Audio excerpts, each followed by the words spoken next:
समय सन 2054। पृथ्वी से हजारों प्रकाश वर्ष दूर अनंत ब्रह्मांड के एक सुदूर कोने में बर्फ की चादर से ढका एक बेहद रहस्यमय ग्रह मौजूद था, जिसका नाम था निफलहाइम। इसी बर्फीले नर्क के बीच एक शख्स गंभीर रूप से जख्मी हालत में एक विशाल और गहरी बर्फीली दरार के भीतर गिरा पड़ा था। उसे खुद समझ नहीं आ रहा था कि इतनी भयानक ऊंचाई से गिरने के बाद भी वह अब तक जिंदा कैसे बच गया। तभी अचानक सन्नाटे को चीरती हुई ऊपर आसमान से एक यान गुजरी। वह शख्स अपनी बची कुची पूरी ताकत को समेटकर मदद के लिए पुकारने लगा। कुछ ही मिनटों के बाद इंजन की गड़गड़ाहट शांत हुई और उसका एक साथी दरार के किनारे तक आ पहुंचा। नीचे खाई में उस शख्स को एक पल के लिए लगा कि चलो अब उसकी जान बच जाएगी, लेकिन वह आदमी तरस खाने के बजाय कहता है कल मिलते हैं, और उसे उसी अधमरी हालत में अकेला छोड़कर चला जाता है। लेकिन हैरान करने वाली बात यह थी कि वह शख्स भी अपने साथी के इस बर्ताव पर ज्यादा परेशान नहीं होता, क्योंकि वह जानता था कि अगर वह मर भी गया तो अगले ही दिन लैब में उसकी यादों के साथ उसका एक बिल्कुल नया क्लोन दोबारा तैयार कर दिया जाएगा। उस अजीब किस्मत वाले शख्स का नाम था मिकी बार्न्स।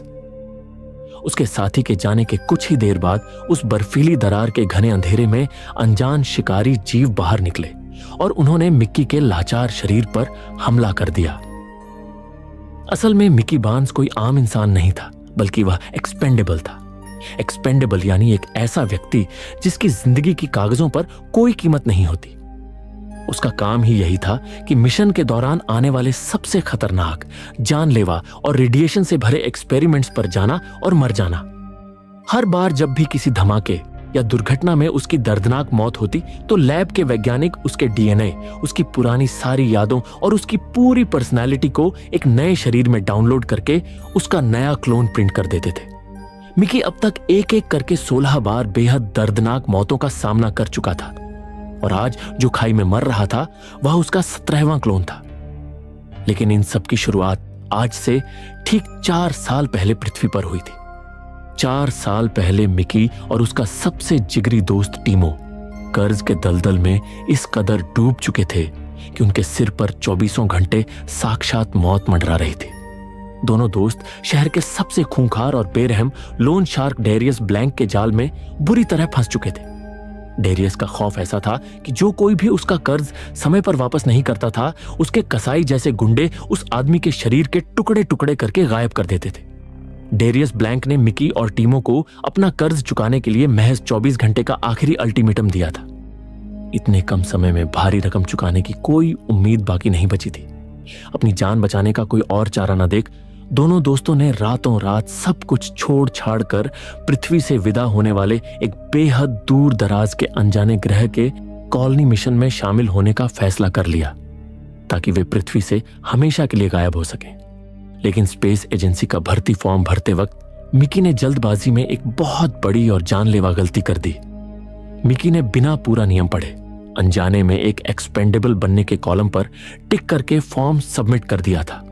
उसने खुद अपनी मर्जी से अपनी मौत के वारंट पर दस्तखत कर दिए थे। अब उसकी सांसों की कीमत महज अगले साइंटिफिक एक्सपेरिमेंट तक ही सीमित थी, जहां उसे बार बार मरना था और बार बार पैदा होना था। फॉर्म भरने के कुछ ही देर बाद कॉलोनी मिशन की हेड रिक्रूटर, जिसे सब रेड हेयर कहते थे, मिकी से मिलने आई। उसने मिकी को एक विशालकाय बायो 3D प्रिंटर दिखाया। उसने मिकी को समझाते हुए कहा, यह वो मशीन है जो तुम्हारी मौत के बाद तुम्हारे मांस, हड्डियों और खून को हूबहू दोबारा रीप्रिंट कर देगी। इसके बाद रेड हेयर ने मिकी के पूरे शरीर को स्कैन किया और उसकी कॉन्शियसनेस को एक हाईटेक हार्ड ड्राइव में हमेशा के लिए स्टोर कर लिया। अब समय आ चुका था उस अनजान दूसरी दुनिया तक के सफर का। उस विशाल कॉलोनी शिप ने पृथ्वी से उड़ान भरी और देखते ही देखते गहरे अंतरिक्ष के अनंत सन्नाटे में खो गई। यह कोई छोटा मोटा सफर नहीं, बल्कि 4.5 साल लंबा और थका देने वाला सफर होने वाला था। इस पूरे कॉलोनी मिशन की कमान एक सन की रिटायर्ड कांग्रेसी केनेथ मार्शल के हाथों में थी। इस लंबे सफर के दौरान शिप में मिकी की मुलाकात नाशा नाम की सिक्योरिटी ऑफिसर से होती है। धीरे धीरे दोनों के बीच बातें शुरू होती हैं, दोस्ती गहरी होती है और देखते ही देखते यह दोस्ती प्यार में बदल जाती है। नाशा एक बेहद समझदार लड़की थी। उसे इस बात से रत्ती भर भी फर्क नहीं पड़ता था कि मिकी एक एक्सपेंडेबल है और मिशन के चक्कर में उसे बार बार बेहद दर्दनाक मौतों से गुजरना पड़ता है। नाशा मिकी के हर एक नए क्लोन को भी उसी शिद्दत से अपनाती थी जैसे वह पहली बार ओरिजिनल मिकी से मिली हो। समय अपनी रफ्तार से आगे बढ़ता रहा और 4.5 साल का वह लंबा अंतरिक्ष सफर आखिरकार पूरा हो गया। कॉलोनी शिप अंततः उस ठंडे और रहस्यमयी बर्फीले ग्रह निफलहाइम के ऑर्बिट में पहुंच चुका था, जो अब इंसानियत का नया ठिकाना बनने वाला था। चूंकि मिकी इस मिशन का आधिकारिक एक्सपेंडेबल था, इसलिए प्रोटोकॉल के मुताबिक सबसे पहले मिकी को ही एक छोटे लैंडर से नीचे उस अनजान बर्फीले ग्रह की सतह पर अकेले उतारा गया, ताकि वहां के वातावरण और जहरीली गैसों की जांच की जा सके। बेस पर बैठे वैज्ञानिकों ने मिकी को वायरलेस पर आदेश दिया, मिकी अपना हेलमेट उतारो और वहां की हवा को इनहेल करो। मिकी ने अपना हेलमेट उतारा और सांस ली। उस वक्त तो सब कुछ बिल्कुल सामान्य लगा, लेकिन जैसे ही वह वापस यान पर लौटा, उस ग्रह के एक अज्ञात जानलेवा वायरस ने उसके शरीर को अंदर से पूरी तरह गला दिया और मिकी की मौत हो गई। वैज्ञानिकों ने तुरंत लैब में उसका नया क्लोन प्रिंट किया और उसे फिर से उसी काम पर भेजा। ऐसा 1, 2 या 3 बार नहीं, बल्कि कई बार किया गया। आखिरकार मिकी को बार बार मौत के कुएं में धकेलकर वैज्ञानिकों ने उस बर्फीले ग्रह पर मौजूद जानलेवा वायरस की सटीक वैक्सीन ढूंढ निकाली। इस एक सफल वैक्सीन की खोज के लिए मिकी को लगातार 6 बार बेहद दर्दनाक मौतों का सामना करना पड़ा था। लेकिन मिकी की बदौलत अब मिशन के बाकी सभी इंसान उस बर्फीले ग्रह पर बिना हेलमेट पहने आजादी से घूम सकते थे। वैक्सीन मिलने के कुछ समय बाद मिकी अपनी एक छोटी खोजी टीम के साथ उस अंतहीन बर्फीली सतह पर काफी दूर तक रिसर्च के लिए निकल चुका था। चलते चलते वे बर्फ की एक विशाल गुफा तक जा पहुंचे। उस गुफा के भीतर अजीब सा भारी सन्नाटा पसरा हुआ था। हवा की सरसराहट ऐसी थी मानो घने अंधेरे में कोई भूखा शिकारी उन पर अपनी आंखें गड़ाए बैठा हो। वे अभी फूंक फूंक कर कदम आगे बढ़ा ही रहे थे कि तभी रेड हेयर को किसी चीज की आहट सुनाई दी। रेड हेयर जैसे ही करीब से देखने गई, एक अजीबोगरीब जीव उन पर लपक पड़ा। पूरी टीम में भगदड़ मच गई। वे तेजी से भागे, मगर तभी गुफा की छत पर जमी टनों भारी बर्फ और नुकीली चट्टानें सीधे उनके एक साथी के ऊपर जा गिरी और वे वहीं मारी गई। इस हादसे की खबर सुनते ही मार्शल गुस्से से आग बबूला हो उठा। उसने नाकामी का सारा दोष अकेले मिकी के सिर मढ़ दिया। मार्शल ने सजा के तौर पर मिकी की ड्यूटी को पहले से भी कहीं ज्यादा खतरनाक बना दिया। मार्शल ने गुफा में हमला करने वाले उस रहस्यमयी जीवों का नाम क्रीपर्स रख दिया और मिकी को अकेले ही उनमें से एक जीवित क्रीपर पकड़कर लाने का हुक्म दे दिया। मिकी अकेले ही उस कंपा देने वाली बर्फीली मौत की वादी में निकल पड़ा। चारों तरफ बर्फ का भयंकर तूफान चल रहा था। मिकी चलते चलते थक चुका था। वह अपनी कंपकंपाती उंगलियों से खाने का पैकेट खोलने ही वाला था, अचानक उसके पैरों के नीचे की जमीन धंस गई। वह कई फीट गहरी अंधेरी बर्फीली दरार के भीतर जा गिरा। कई घंटों के बाद जब मिकी 17 को होश आया तो उसका पूरा शरीर जम चुका था। उसने ऊपर देखा, जहां उसका दोस्त टीमो दरार के मुहाने पर खड़ा था। टीमो उसे बचाने के बजाय सिर्फ बाय कहकर वहां से भाग निकला। ठीक उसी पल दरार के घने अंधेरे में से एक विशालकाय डरावना क्रीपर जीव मिकी की तरफ तेजी से बढ़ा और मिकी की आंखों के सामने सब कुछ शांत हो गया। मगर इस बार एक चमत्कार हुआ। मिकी 17 मरा नहीं था। वह विशाल क्रीपर जीव मिकी को घसीटता हुआ उस गहरी दरार से बाहर ले आया। ऐसा लग रहा था मानो ये क्रीपर्स इंसानों के दुश्मन नहीं हैं और वे मिकी को कोई नुकसान नहीं पहुंचाना चाहते थे, बल्कि उन्होंने मिकी की जान बचाई थी। उस बर्फीले तूफान में भटकते हुए मिकी को दूर एक रोवर दिखाई दी जो तेजी से बेस की तरफ बढ़ रही थी। मिकी भागा और उस रोवर के पीछे लटक गया। किसी तरह बचते बचाते मिकी 17 कॉलोनी के अंदर अपने कमरे में पहुंचा। वह बुरी तरह थक चुका था और जैसे ही राहत की सांस लेकर अपने बेड पर लेटा, डर के मारे उसकी सांसें हलक में अटक गईं। उसके ठीक बगल में एक और मिकी लेटा हुआ था। उस दूसरे मिकी ने मिकी 17 को देखा और बेहद चिढ़कर कहा, तुम अब तक जिंदा क्यों हो? मिकी 17 पल भर में समझ गया कि बेस के वैज्ञानिकों ने उसे मरा हुआ मानकर बायो लैब में मिकी 18 को प्रिंट कर दिया था। मिकी 17 खौफ से बुरी तरह कांपने लगा, क्योंकि सख्त कानून था। एक समय पर एक इंसान का सिर्फ एक ही वर्जन जिंदा रह सकता है। अगर गलती से 2 क्लोन्स एक साथ जिंदा मिल जाएं, तो कानून की भाषा में उन्हें मल्टीपल्स कहा जाता था और दोनों को तुरंत मौत की सजा दे दी जाती थी ताकि उनका वजूद हमेशा के लिए मिटाया जा सके। मिकी 17 और 18 का एक साथ जिंदा होना पूरी कॉलोनी में ऐसा टहलका मचा सकता था कि मार्शल उन दोनों को जिंदा जला देता। दरअसल इस कानून के पीछे 5 साल पुराना एक बेहद डरावना इतिहास था। 5 साल पहले एलन मानिकोवा नाम के एक सनकी वैज्ञानिक ने इस क्लोनिंग टेक्नोलॉजी का बेहद गलत इस्तेमाल किया था। उसने खुफिया तरीके से अपने ही कई सारे क्लोन्स तैयार कर लिए और उन क्लोन्स के जरिए शहर में कई सीरियल मर्डर्स को अंजाम देने लगा। पुलिस जब एक क्लोन को पकड़ती तो दूसरा क्लोन कहीं और कत्ल कर रहा होता था। इसी एक रोंगटे खड़े कर देने वाली घटना के बाद पूरी दुनिया में मल्टीपल्स को पूरी तरह गैर कानूनी घोषित कर दिया गया और यह कड़ा कानून बना कि अगर किसी इंसान के 2 क्लोन्स एक साथ जिंदा पाए गए तो उन्हें बिना सोचे समझे तुरंत मार दिया जाएगा। वर्तमान समय में मिकी 18 बिल्कुल नहीं चाहता था कि मिकी 17 की वजह से उसकी जान खतरे में पड़े। उसने मिकी 17 को बेहोश कर दिया और उसे बेस के फर्नेस रूम की तरफ ले गया ताकि वह 17 को भट्टी में फेंककर हमेशा के लिए अपना रास्ता साफ कर सके। वह 17 को दहकती आग में फेंकने ही वाला था कि मिकी 17 ने गिड़गिड़ाते हुए 18 को एक ऑफर दिया। हम दोनों मिलकर इस राज को छुपा सकते हैं। हमारा जो भी राशन मिलता है हम उसे आधा आधा बांट लेंगे और जो भी जानलेवा काम होगा हम उसे भी आधा आधा बांट कर करेंगे। इससे हम दोनों का वर्कलोड कम हो जाएगा। मिकी 18 गहरी सोच में पड़ गया। उसने 17 को छोड़ दिया। वे दोनों अभी आपस में प्लानिंग कर ही रहे थे कि तभी वहां मिकी का दोस्त टीमो एक दूसरे अनजान शख्स के साथ चोरी छिपे अंदर दाखिल हुआ। दोनों मिकी तुरंत पीछे छिप गए और उन्हें देखने लगे। टीमो बेस के भीतर अनडाइल्यूटेड ऑक्सीजोफोल नाम के एक बेहद खतरनाक केमिकल की तस्करी कर रहा था। यह देखकर मिकी 18 का गुस्सा 7वें आसमान पर पहुंच गया। उसने धीरे से फुसफुसाते हुए कहा, यह कमीना टीमो हमारा दोस्त नहीं है। पृथ्वी पर इसी के चक्कर में हम कर्ज के नर्क में डूबे और आज यहां भी यह मौत का धंधा कर रहा है। हमें इसे अब भी इसी वक्त इस भट्टी में फेंक कर मार देना चाहिए। मिकी 17 ने उसे रोकने की बहुत कोशिश की मगर 18 गुस्से में अंधा होकर टीमो को मारने के लिए आगे बढ़ गया। उसने उसे उस दहकती हुई गर्म भट्टी के मुहाने पर लटका दिया मगर एन वक्त पर वहां मिकी की गर्लफ्रेंड नाशा और सिक्योरिटी हेड झीक गश्त करते हुए आ पहुंचे।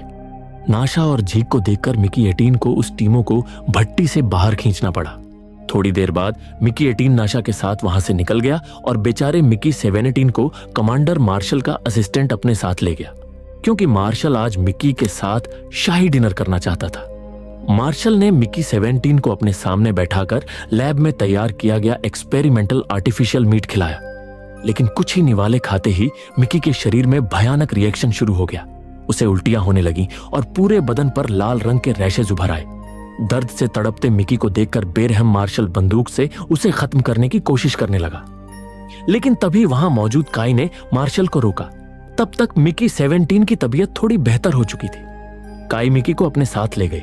कुछ देर बाद काई ने पूछा, हर बार मरना कैसा महसूस करवाता है? मिकी पल भर में समझ गया कि काई यह सवाल इसलिए पूछ रही है क्योंकि कुछ ही दिन पहले उसकी सबसे पक्की दोस्त उस बर्फीली गुफा में मलबे के नीचे दबकर मारी गई थी। मिकी 17 ने कहा, मुझे हर बार मरने से बहुत ज्यादा डर लगता है। मैं 16 बार मर चुका हूं मगर फिर भी मौत का यह खौफ कभी कम नहीं होता। काई के दिल में अब मिकी 17 के लिए एक एहसास और हमदर्दी जागने लगी थी मगर मिकी को नाशा का ख्याल आया और वह काई को वहीं छोड़कर नाशा के पास चला गया। मिकी 17 नाशा के पास पहुंचा तो वहां मिकी 18 पहले से मौजूद था। नाशा के सामने जब दोनों मिकी एक साथ खड़े हुए तो नाशा को 2 मिकी होने से कोई खास फर्क ही नहीं पड़ा। मिकी 17 को नाशा का यह बर्ताव बिल्कुल पसंद नहीं आया। इसी बीच अचानक काई ने उन दोनों मिकी को एक साथ देख लिया। उसके पैरों तले जमीन खिसक गई। वह इस गैर कानूनी जुर्म की खबर देने सीधे मार्शल के ऑफिस की तरफ भागने लगी। नाशा ने किसी तरह दौड़कर काई को रास्ते में रोका और समझा बुझाकर उसे मार्शल के पास जाने से मना कर दिया मगर काई ने कहा, ठीक है, मैं मार्शल को नहीं बताऊंगी लेकिन मुझे मिकी 17 पसंद है इसलिए तुम 17 से बिल्कुल दूर रहोगी। तुम्हारा मिकी सिर्फ 18 है। दूसरी तरफ मिकी 17 ने 18 को बताया कि थोड़ी देर पहले कैसे डिनर के वक्त मार्शल उसे मारने वाला था। यह सुनते ही मिकी 18 का खून खौल उठा। दरअसल मिकी 17 और 18 का डीएनए भले ही एक था लेकिन दोनों की पर्सनालिटी बिल्कुल अलग थी। 17 थोड़ा डरा सहमा और सीधा मिकी था जबकि 18 बेहद आक्रामक और गुस्से वाला मिकी था। एटीन ने नाशा की गन उठाई और सीधे मार्शल का काम तमाम करने के लिए बेस के ऑडिटोरियम की तरफ निकल पड़ा। इसी बीच मार्शल एक लाइव शो कर रहा था। वह बाहर से लाए गए एक विशाल और प्राचीन पत्थर की चट्टान को लेजर कटर से बीच से कटवा रहा था। ठीक उसी वक्त हाथ में गन लिए मिकी 18 वहां पहुंच गया। वह मार्शल पर निशाना लगाकर गोली चलाने ही वाला था कि ऐन वक्त पर हॉल में मौजूद सिक्योरिटी गार्ड्स ने उसे दबोच लिया। तभी लेजर कटर से जैसे ही वह विशाल चट्टान बीच से कटी, उसके खोखले हिस्से के भीतर से एक क्रीपर का बच्चा रेंगता हुआ बाहर निकल आया। उस जीव को देखते ही पूरे हॉल में भगदड़ हो गई। मिकी 17 ने उस क्रीपर के बच्चे को अपने हाथों से पकड़ लिया, लेकिन तभी मिकी 18 ने वापस बंदूक उठा ली और वह मार्शल पर गोली दागने ही वाला था कि नाशा और मिकी 17 ने दोबारा उसे दबोच लिया। मंच पर खड़े कमांडर मार्शल ने एक साथ 2 मिकी को देख लिया था। मार्शल पूरी तरह बौखला गया। मार्शल अब भी अपनी बात पूरी कर ही रहा था कि तभी उस कटी हुई चट्टान के भीतर से एक दूसरा क्रीपर का बच्चा भी बाहर निकल आया। मार्शल के गार्ड्स ने उस दूसरे क्रीपर पर अंधाधुंध गोलियों की बौछार कर दी और उसे वहीं मौके पर ही भून डाला। गिरफ्त में कैद जो पहला क्रीपर का बच्चा था, उसने दर्द से एक ऐसी सोनिक चीख मारी जिसकी गूंज बेस की दीवारों को चीरती हुई दूर बर्फीली पहाड़ियों की घनी गुफा में विशालकाय क्रीपर के कानों तक पहुंच गई। उस विशाल क्रीपर ने सीधे बेस की तरफ देखना शुरू कर दिया। इस भयंकर ड्रामे के बाद मार्शल के सैनिकों ने दोनों मिकी और नाशा को जेल में बंद कर दिया। जेल की सलाखों के पीछे नाशा ने चेतावनी देते हुए कहा, मेरी बात ध्यान से सुनो। कल सुबह जब मार्शल की इंक्वायरी कमेटी तुम्हारे सामने आएगी तो साफ कह देना कि तुम मार्शल पर नहीं बल्कि उसके पीछे छिपे उस खतरनाक क्रीपर जीव पर गोली चलाने की कोशिश कर रहे थे, वरना कानून के मुताबिक वे तुम दोनों मिकी को हमेशा के लिए सिस्टम से डिलीट कर देंगे। 18 ने गुस्से में कहा, यह सब इस 17 की वजह से हो रहा है। अगर यह रेंगता हुआ वापस बेस तक नहीं आता तो आज सब कुछ ठीक होता। लेकिन 17 ने कहा, इसमें मेरी कोई गलती नहीं है। उन क्रीपर्स ने मुझे खाया ही नहीं बल्कि उन्होंने तो मुझे उस बर्फीली दरार से उठाकर बाहर फेंक दिया। शायद मेरे शरीर की गंध उन्हें पसंद नहीं आई और इसीलिए उन्होंने मुझे छोड़ दिया। तभी नाशा के दिमाग में एक बात चमकी। उसने चौंकते हुए कहा, इसका मतलब उन क्रीपर्स ने तुम्हारी जान बचाई। तुम खुद उस गहरे गड्ढे से कभी बाहर नहीं निकल पाते। साफ है कि क्रीपर्स इंसानों को नुकसान नहीं पहुंचाते। वे अभी बात कर ही रहे थे कि तभी टीमो उनसे मिलने वहां आता है। वह मिकी 17 को पृथ्वी से आया एक बेहद गोपनीय मैसेज दिखाता है। यह मैसेज उसी खतरनाक लोन शार्क डेरियस ब्लैंक का होता है जिसके भारी भरकम कर्जा से बचने के लिए मिकी और टीमो ने पृथ्वी छोड़ी थी। उस मैसेज में साफ था, अगर टीमो ने मिकी के शरीर के टुकड़े टुकड़े करके उसका वीडियो नहीं भेजा और उसकी मौत का पुख्ता सबूत नहीं दिया तो अगला नंबर खुद टीमो का होगा। टीमो ने 17 को जेल से बाहर निकाला और उसे मारने ही वाला था कि 18 ने अपनी चालाकी दिखाई। उसने झटके से चाबी छीन ली और उसे पूरी ताकत से जमीन पर पटक दिया। हंगामे की आवाज सुनते ही ठीक उसी वक्त वहां झींका धमका। वह हालात को भांपते हुए उन तीनों को अपने साथ ले गया। जब वे कॉरिडोर से गुजर रहे थे तो खिड़की के पार बाहर का मंजर रूह कंपा देने वाला था। लाखों की तादाद में क्रीपर्स ने पूरे बेस को चारों तरफ से घेर लिया था। झीग ने बाहर इशारा करते हुए बताया, जब से हमने उनके एक साथी को जिंदा पकड़ा है, ये लाखों क्रीपर्स कल रात से हमारे बेस के चक्कर काट रहे हैं। वे अब कंट्रोल रूम में पहुंच चुके थे। कंट्रोल रूम में मार्शल ने बिना कोई रहम दिखाए मिकी की कॉन्शियसनेस को सिस्टम से हमेशा के लिए डिलीट करवा दिया और बाहर मौजूद लाखों क्रीपर्स की सेना को देखकर मार्शल ने कहा, हमें इन सभी कमबख्त जीवों को यहीं मार गिराना होगा। लेकिन नाशा ने कड़े लहजे में मार्शल को टोकते हुए कहा, ये क्रीपर्स कल रात से हमारे बेस का चक्कर काट रहे हैं, लेकिन उन्होंने अब तक हम पर हमला नहीं किया। वे हमें नुकसान नहीं पहुंचाना चाहते। वे बस हमारे द्वारा पकड़े गए इस क्रीपर को छोड़ने की मांग कर रहे हैं। और भूलिए मत मार्शल, यह ग्रह उनका है। हम उनके घर पर बिन बुलाए मेहमान बनकर आए हैं। मगर कमांडर मार्शल उसकी इन दलीलों पर जोर जोर से हंसने लगा। उसने क्रूरता की सारी हदें पार करते हुए पकड़े गए उस क्रीपर के छोटे से बच्चे को एक नुकीले हुक में फंसाया और धधकती हुई भट्टी के ऊपर लटका दिया। मार्शल ने जैसे ही हुक से बंधी रस्सी को छोड़ा, नाशा ने अपने हाथ बंधे होने के बावजूद सीधे अपने मुंह से उस रस्सी को कसकर पकड़ लिया और बच्चे को जलने से बचा लिया। इसके बाद कमांडर मार्शल ने दोनों मिकी को खतरनाक विस्फोटकों से लैस कर दिया। मार्शल की वाइफ यल्फा ने सख्त आदेश देते हुए कहा, अब सीधे बाहर जाओ और उन क्रीपर्स की पूंछ काट कर लाओ। तुम दोनों में से जो भी मिकी सबसे पहले 100 पूंछ लेकर वापस आएगा, सिर्फ उसी की जान बख्शी जाएगी। और अगर तुम दोनों ये काम नहीं कर पाए तो इस रिमोट बटन से तुम्हें बाहर ही उड़ाकर खत्म कर दिया जाएगा। दोनों मिकी मजबूर होकर बेस से बाहर निकल गए, लेकिन उनके बाहर जाने से ठीक पहले जूनियर साइंटिस्ट डोरोथी ने चुपके से मिकी के हाथ में एक छोटा सा डिवाइस थमाते हुए फुसफुसाया, मैंने यह ट्रांसलेटर बनाया है। ये क्रीपर्स बेहद इंटेलिजेंट जीव हैं और ये आपस में बात कर सकते हैं। ये डिवाइस तुम्हें बाहर उनसे बात करने में मदद करेगी। 17 ने कहा, इन क्रीपर्स ने उस गड्ढे में मेरी जान बचाई थी, इसीलिए अब मेरी बारी है। मैं इन्हें कमांडर मार्शल के हाथों मरने नहीं दूंगा। इतना कहकर वे दोनों आगे बढ़ने लगे। अंदर कंट्रोल रूम से कमांडर मार्शल स्क्रीन्स पर दोनों पर नजरें गड़ाए बैठा था। बाहर दोनों मिकी धीमे कदमों से चलते हुए आखिरकार उस विशालकाय क्वीन क्रीपर के बिल्कुल सामने पहुंच गए। 17 ने बिना वक्त गंवाए उस ट्रांसलेटर डिवाइस का इस्तेमाल किया और सबसे पहले उन क्रीपर्स का शुक्रिया अदा किया कि उन्होंने गड्ढे में उसकी जान बचाई थी। 17 ने बेहद गंभीर होकर उन्हें चेतावनी देते हुए आगे कहा, मार्शल बहुत क्रूर इंसान है। वह गैस छोड़कर तुम सबको यहां मार देगा, इसलिए अपने बच्चों को लेकर अभी इसी वक्त यहां से चले जाओ। तभी उस विशालकाय क्वीन क्रीपर की भारी आवाज गूंजी, हमने तुम्हारी जान बचाई थी, मगर तुम इंसानों ने मेरे बच्चे लूको को बेरहमी से मार दिया और जूको को भी अपने बेस में कैद कर रखा है। यह सुनकर 18 ने सवाल किया, अगर मार्शल ने जूको को भी मार दिया तो तुम सब क्या करोगे? क्वीन क्रीपर ने सिर्फ एक शब्द कहा, महाविनाश। इतना कहते ही वहां मौजूद लाखों क्रीपर्स ने आसमान की तरफ मुंह किया और एक साथ एक भयानक सोनिक चीख निकालनी शुरू कर दी। वह आवाज इतनी तीव्र और रूह कंपा देने वाली थी कि बाहर खड़े दोनों मिकी के कान के पर्दे फटने लगे।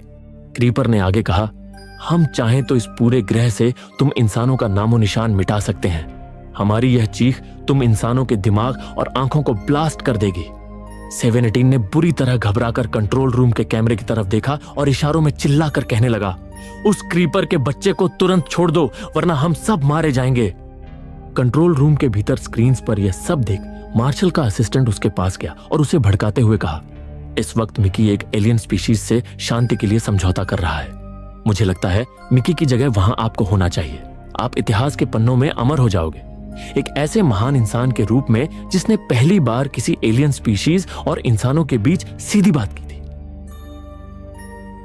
उसने आगे अपनी चाल चलते हुए कहा, आप खुद बाहर उनके सामने जाइए और उन्हें एक आखिरी फेयरवेल मैसेज दीजिए। फिर जैसे ही वे शांत होंगे, हम पीछे से जहरीली गैस छोड़कर उन सबको एक साथ खत्म कर देंगे। मार्शल असिस्टेंट की बातों में आ गया और तुरंत बाहर जाने के लिए निकल गया। अंदर कंट्रोल रूम में नाशा ने सही मौका देखकर मार्शल की पत्नी याल्फा पर पीछे से हमला कर दिया। उसने याल्फा को दबोचते हुए झीक को धमकी दी, अगर इस क्रीपर के बच्चे को आजाद करके बाहर उसकी मां तक नहीं जाने दिया गया तो मैं इसकी गर्दन मरोड़ दूंगी। झीक भी मार्शल की क्रूरता से तंग आ चुका था। उसने नाशा की बात मानी और उसके हाथ की हथकड़ी खोल दी, लेकिन जैसे ही नाशा ने भट्टी के ऊपर लटके बच्चे की रस्सी को पकड़ने के लिए हाथ बढ़ाया, चालाक याल्फा ने झीक के हाथ पर हमला कर दिया। झीक के हाथ से रस्सी छूटा और क्रीपर बेबी नीचे गिरने लगी, मगर ऐन वक्त पर नाशा ने हवा में ही लपक कर उस रस्सी को थाम लिया और बच्चे को बचा लिया। झीक ने कड़े शब्दों में कहा, आज आपने और मार्शल ने क्रूरता की सारी हदें पार कर दी हैं। आप दोनों की इन घिनौनी हरकतों के सारे सबूत और फुटेज हाई कमेटी के सामने पेश किए जाएंगे। अब नाशा उस क्रीपर के छोटे से बच्चे को अपनी गोद में लेकर तेजी से बाहर की ओर भागी। उधर बाहर मार्शल के भारी रोवर्स को अपनी तरफ करीब आता देख सभी क्रीपर्स ने अपनी क्वीन को बचाने के लिए एक कमाल की चाल चली। उन्होंने हर जगह क्वीन के नकली रूप बनाने शुरू कर दिए। मार्शल और उसके सैनिकों का दिमाग घूम गया। उन्हें समझ ही नहीं आ रहा था कि इनमें से असली क्वीन कौन सी है। इसी भगदड़ के बीच मिकी 18 ने एक बड़ा फैसला किया। वह दौड़ते हुए सीधे मार्शल के रोवर के करीब पहुंच गया और उसने मार्शल पर जानलेवा हमला कर दिया। दोनों के बीच रोवर के ऊपर ही खूनी लड़ाई शुरू हो गई। इधर नाशा उस क्रीपर के बच्चे को सीने से लगाए आखिरकार क्वीन क्रीपर तक पहुंचने में कामयाब हो गई। क्वीन ने तुरंत बच्चे को ले लिया। दूसरी तरफ मार्शल और मिकी 18 के बीच की लड़ाई बेहद हिंसक हो चुकी थी। 18 ने आखिरी बार नाशा और 17 की तरफ देखा और सूट में लगे उस खतरनाक विस्फोटक का बटन दबा दिया। एक बहुत ही भयानक और जोरदार धमाका हुआ। उस महाविस्फोट में क्रूर मार्शल और मिकी 18 दोनों मौके पर ही मारे गए। इस घटना के बाद 6 महीने बीत गए। स्टेज पर आकर नासा ने खड़े होकर एक ऐतिहासिक भाषण दिया। आज से यह एक्सपेंडेबल प्रोग्राम और ह्यूमन प्रिंटिंग हमेशा हमेशा के लिए बंद किया जाता है। अब उस अनजान ग्रह पर इंसानों और क्रीपर्स ने एक दूसरे के अस्तित्व को स्वीकार कर लिया था और हमेशा के लिए शांति से एक साथ जीने का फैसला किया। और इसी सुकून भरे अंत के साथ यह बेहतरीन फिल्म यहीं खत्म हो जाती है। अगर आपको यह वीडियो पसंद आई हो तो लाइक करना ना भूलें और ऐसी ही सिनेमैटिक एक्सप्लेनेशंस देखने के लिए मूवीवर्स हिंदी को सब्सक्राइब करें। मिलते हैं अगली वीडियो में, तब तक के लिए कीप वॉचिंग और कीप ट्रैवलिंग अक्रॉस द मूवीवर्स।